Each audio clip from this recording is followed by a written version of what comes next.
Dva razloga sta, zakaj imam običajno raje nižje avtomobile od takšnih križancev. Prvi je, da so bolj dinamični zapeljati, tudi če po karakterju niso športni, drugi pa, da so bolj udobni in se manj nagibajo, ker so nižji in je posledično tudi težišče nižje. Zdaj to, da so bolj dinamični zapeljati, je pomembno meni, pa najbrž peščici ostalih, da so bolj udobni, bi pa morali biti pomembno vsem. Vsi se namreč ne marate voziti hiter, se pa radi vozite udobno. A ni tako?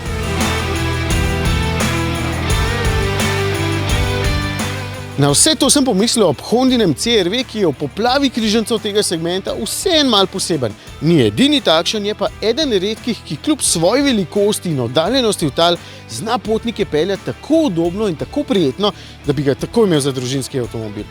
Pa pustimo to, da Honda tudi prostor zelo dobro obvlada, zato je v prtljažniku preko 600 litrov prostora, stranska vrata se odpirajo skoraj pod kotom 90 stopinj, zato je nameščanje otroških sedežev čisto enostavno, prostora na zadnji klopi je ogromno, spredaj je eno samo prostorsko razkošje. Seveda, avto je dolg 4,7 metra in se od njega to pričakuje, ampak kljub temu je v segmentu med najbolj prostornimi. V bistvu imam ob sebi dva CR-V-ja. Tale je navaden samopolnilni hibrid, tale pa priključni. In takoj povem eno zanimivo stvar, za katero sem prepričan, da je niste vedeli, ker je tudi jaz nisem domal prej. Tale navaden hibrid ima 587 litrov prtljažnega prostora, priključni hibrid pa 637. Zdaj, kako je to možno? Ja, čisto enostavno. Tukaj je baterija, čeprav večja, shranjena pod zadnjo klopjo, tukaj pa dno prtljažnika.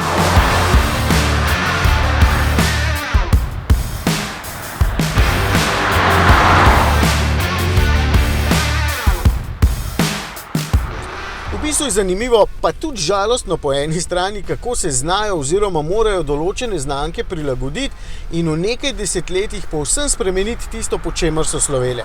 V 90-ih letih je bila Honda polna oznak VTI, Integra, S2000 in sinonim za športne vozne lastnosti, pa za motorje, ki so se vrteli skoraj toliko visoko kot tisti pri motociklih. Danes čist kontra. Poleg kakovosti, ki je od nekdaj tudi ena od vrlin te znamke, je zdaj pomembno umirjeno in varno okolje za vse potnike.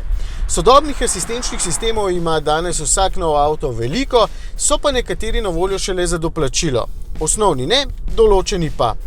Hondin Sensing je serijski že pri najbolj osnovni opremi, kjer seveda potem ne dobite samo volana ali pa sedežev, ampak so poskrbeli, da bodo vsi vozniki CR-V-jev enako varni. Zna prepoznavati črte, pa znake, pa omejitve, pa vas spremlja, kako škilte med vožnjo, pa opozarja na prečni promet, pa promet zadaj. Verjetno nima smisla naštevati. Vse ima. Na prijetne vozne lastnosti tudi če niso pozabili, zato dajem CR-V kot dober primer križanca, ki mi je všeč tudi na tem področju. Če potrebujete veliko prostora, pa imate zadnjico radi visoko, je tole udoben stroj, ki se malo nagiba in luknje zelo lepo pobira, krmiljenje je pa toliko dobro, da vliva veliko zaupanja. Če ne potrebujete toliko velikega avtomobila, je manjši ZR-V še bolj dinamičen, ampak za to velikost je CR-V naravnost krasen. Se pa seveda povsod čuti, da je umirjen karakter tukaj vodilo, zato je zvočno zelo dobro zadušen in nič ne škripa.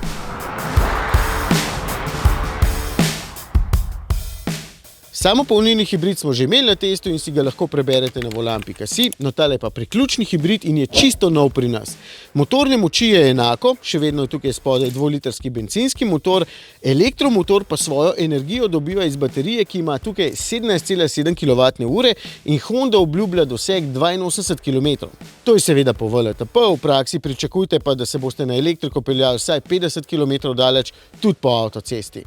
Polnilnik je 6,8 kW, ampak je enofazni, trifazni bi bil boljši, v vsakem primeru pa bo na polnilnici baterija polna v 2 urcah pa pol. Ampak vsem se mi je zdelo pomembno povedati, da so tudi med tovrstnimi avtomobili takšni, ki znajo pocrkljati tudi nas, ki smo vozniško malo bolj zahtevni. Seveda so višji in zelo prostorni, pa fancy s temi usnjenimi sedeži, pa s panoramskimi strehami, pa tako naprej, zato seveda ciljajo predvsem na tiste voznike, ki želite največ udobja. Malce mi sicer kolca po visoko vrtečih motorjih, ampak časi so danes drugačni in očitno so pomembne druge stvari. Recimo to, da skoraj lahko pomolim svoj nos v izpušno cev, pa ne bom niti malo zakašljal.